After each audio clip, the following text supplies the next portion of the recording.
Hi everyone, welcome to this lesson where we will learn about the basics of Amazon CloudFront. So I am Aishwarya Sood. I am a software engineer and AWS trainer by profession. I am AWS certified cloud practitioner, AWS certified solutions architect associate, AWS certified developer associate, and also an AWS Academy accredited educator.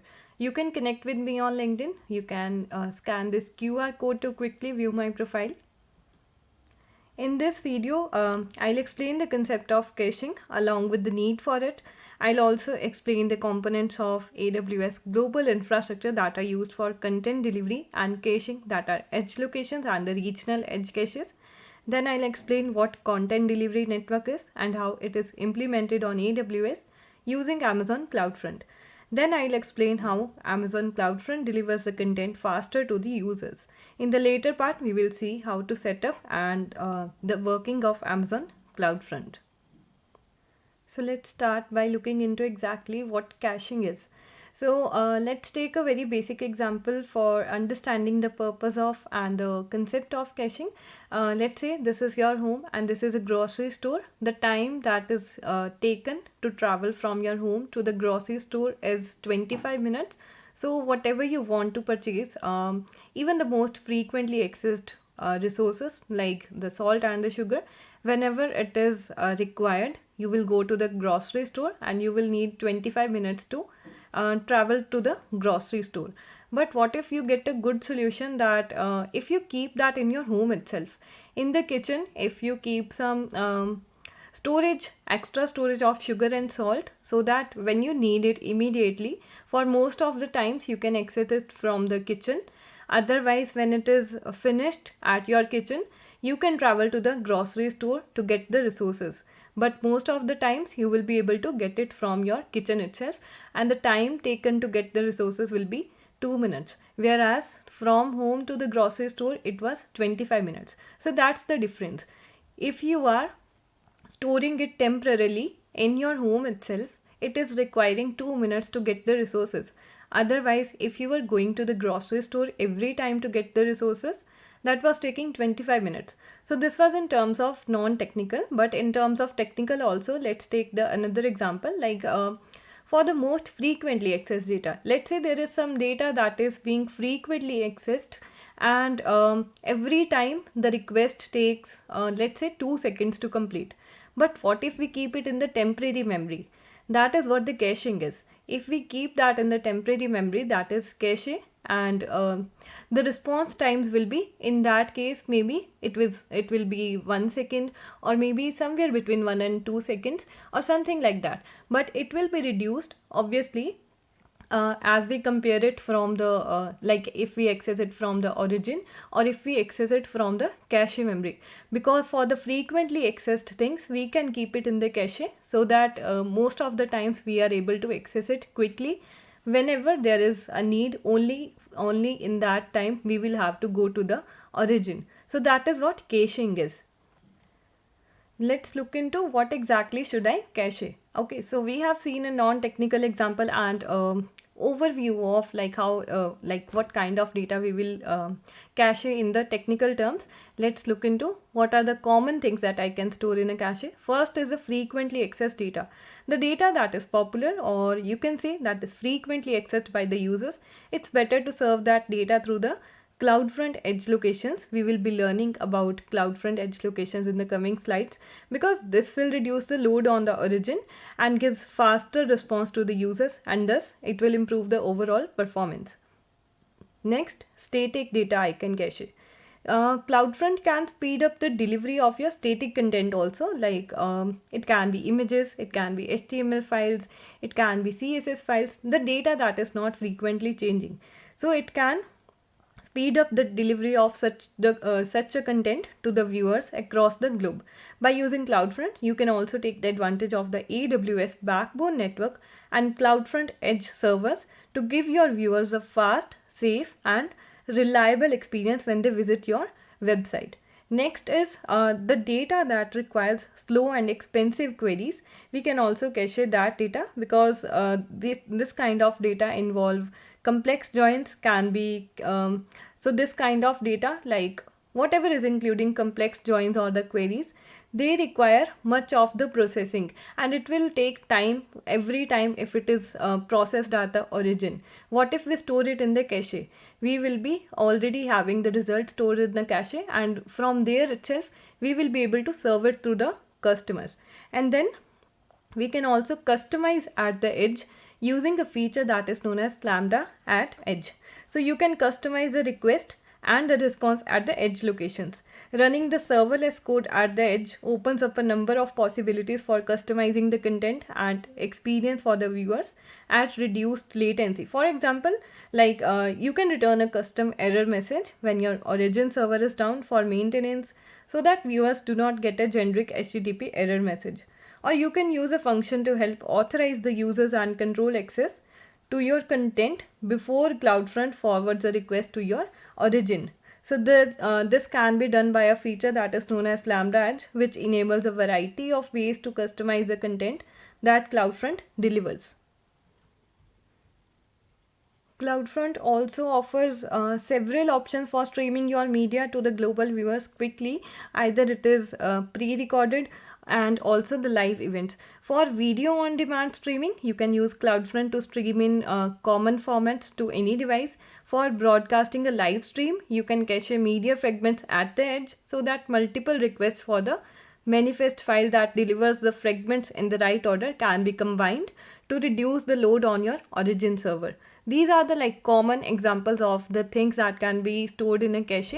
There are many more examples as well. So let's see what we have on AWS to implement this. To store the data in the cache, we have two components available in the AWS global infrastructure, that is edge locations and regional edge cache. The edge locations are also known as points of presence. You can see the blue dots that are here on the map. They are the edge locations. They contain the data centers where the servers are used specifically for caching purposes. They make sure that the popular content can be served quickly to your viewers. The other component is the regional edge cache. You can see this big circle with the orange boundary. It brings more of your content closer to your viewers even when the content is not popular enough to stay in an edge location or a point of presence. So this helps in improving the performance for that content as well, even when the content is not popular. So it will be kept in the regional edge cache.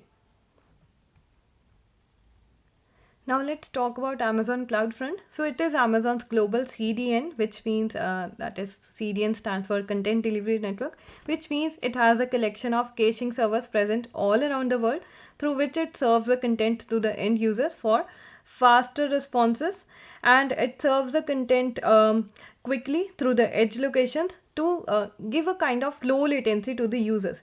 To implement the content delivery network concepts that we have discussed till now, AWS offers this service, that is this CloudFront. It speeds up the distribution of your static and dynamic web content to your users, and it delivers your content through a worldwide network of data centers that are present in the edge locations that contains the servers that are basically used for caching purposes itself. So when a user requests the content that you are serving with the CloudFront, the request will be routed to the edge location that provides the lowest latency, which is nothing but the time delay, so that content is delivered with the best possible performance. And if the content is already available in the edge location with the lowest latency, CloudFront delivers it immediately. But if the content is not in that edge location, CloudFront retrieves it from an origin that you have defined.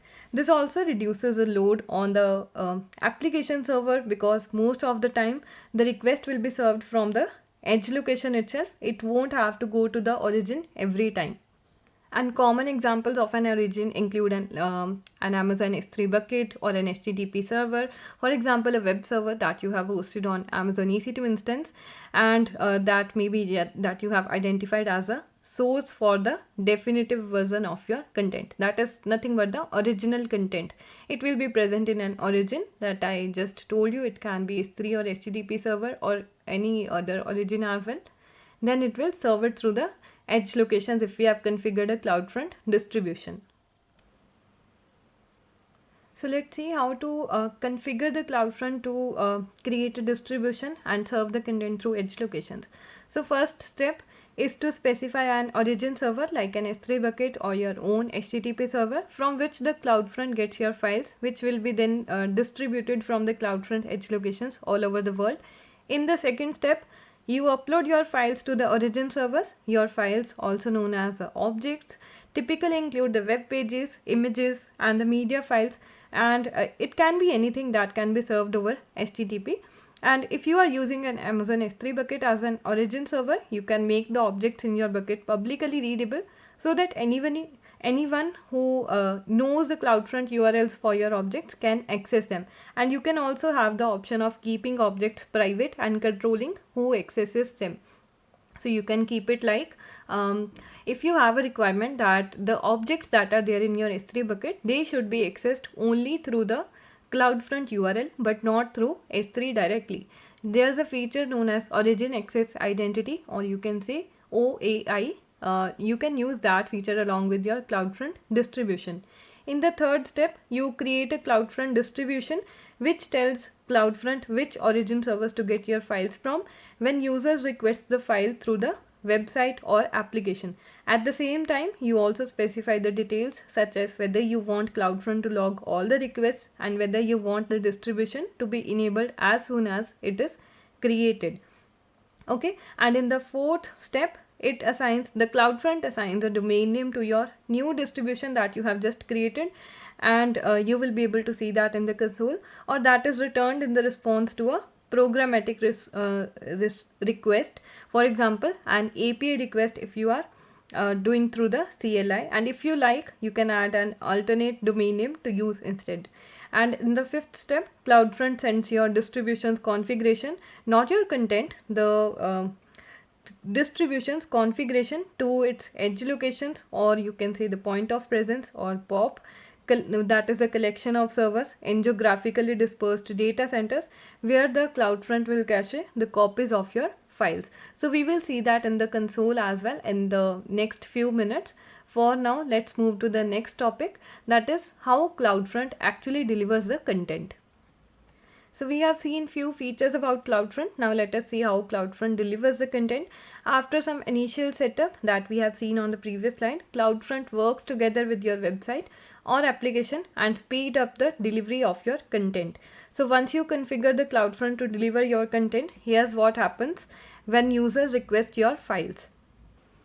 So in the first step, a user accesses your website or application and requests one or more files. It can be an image file or an HTML file, whatever you have kept in your origin, and DNS routes the request to the CloudFront POP or the edge location that can best serve the request. Typically the nearest CloudFront point of presence or the edge location in terms of latency, and routes the request to that edge location.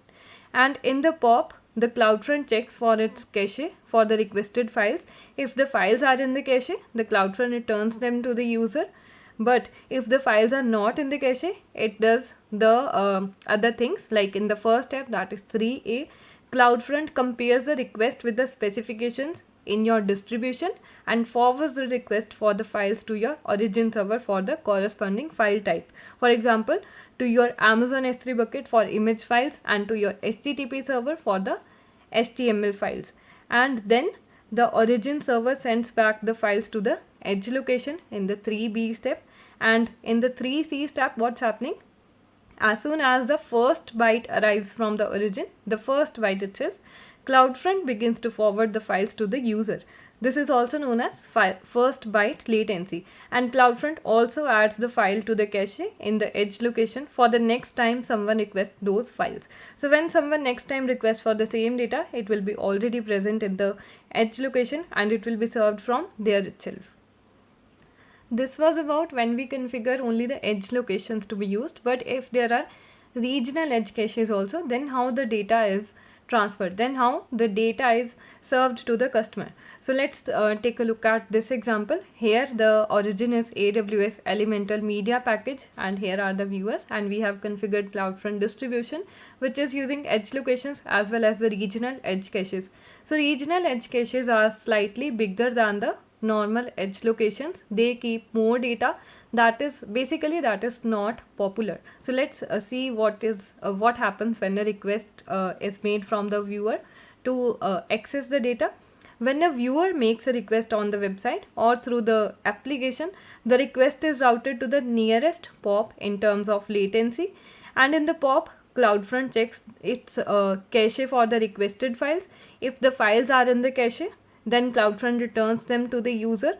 But if the files are not in the cache, the POP will go to the nearest regional edge cache to fetch the object. In the regional edge cache location, CloudFront again checks its cache for the requested files. If the files are in the cache, CloudFront forwards the file to the POP that requested them. For the files not cached at either the POP or at the regional edge cache location, CloudFront forwards the request to the origin. After your origin server sends the files back to the regional edge cache location, they are forwarded to the POP, and then it forwards the files to the user. So this is how the content is delivered if the regional edge caches are also in use. So now let's see how Amazon CloudFront actually works. So we will create a simple website. Like, I just have a template that I will store it in the S3 bucket, and we will serve that content from the Amazon CloudFront distribution. So the first step is to create an S3 bucket, and we will store some content into it, which will be then served through the CloudFront. So first let's create a bucket in S3. To create the bucket, I just click on create bucket and let me name it as CF demo 2021. That is fine. And region, I can keep it as Mumbai. I am okay with it. And for the block all public access, I can remove this because I want this to be publicly readable, since I am serving it through the CloudFront distribution normally, in not there is no exception that I want to keep it private, nothing like that. So I am making it public as of now. You can configure as per your preferences, and other settings I can leave it as default and click on create bucket. Now the bucket has been created. I created CF demo 2021. So here I'll upload the template that I have, a simple HTML and CSS file I have. So I'll upload that one.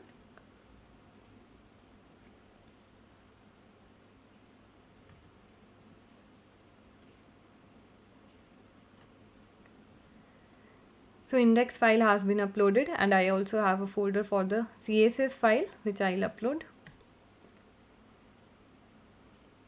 And for these two, I'll keep the permissions as publicly readable. So I am granting the public access, and I understand the risk associated to it. But for now, for this demo, I am okay with it. So I upload the object. The object has been uploaded successfully. Now let me see if I can access my object properly. So we will try to access the index.html file through the URL to see if it is the permissions are proper. Yes, I can access it through the S3. Now I will serve it through the CloudFront. Okay, so for this we will create a CloudFront distribution. Let's go to the CloudFront to create a distribution.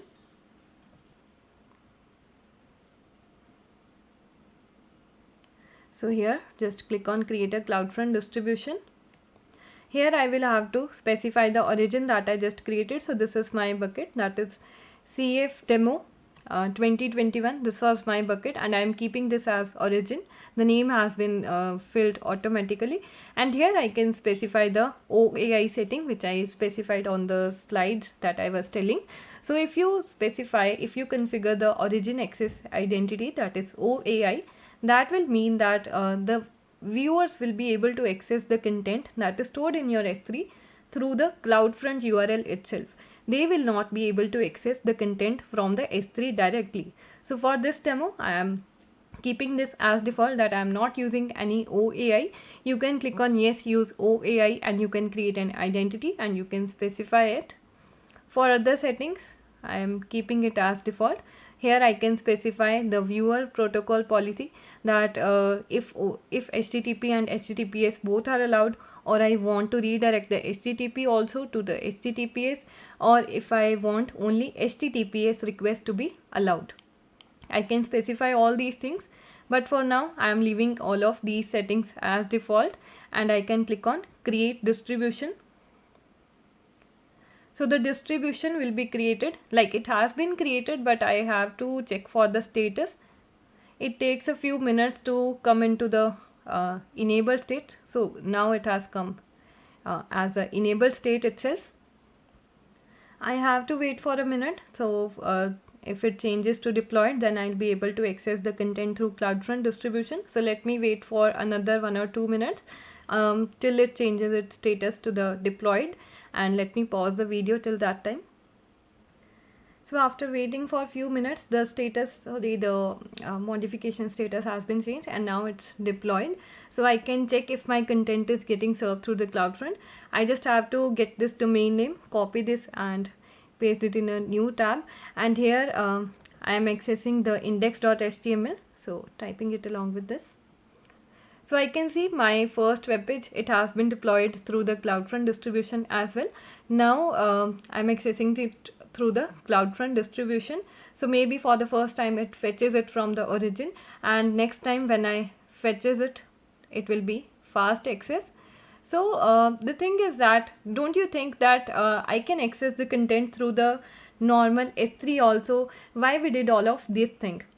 The users can access the object, the same object, through the S3 URL also. But why are we doing all of this? Why did we create a CloudFront distributions? So the reason is that users can easily navigate to the URL and see the website that I just deployed.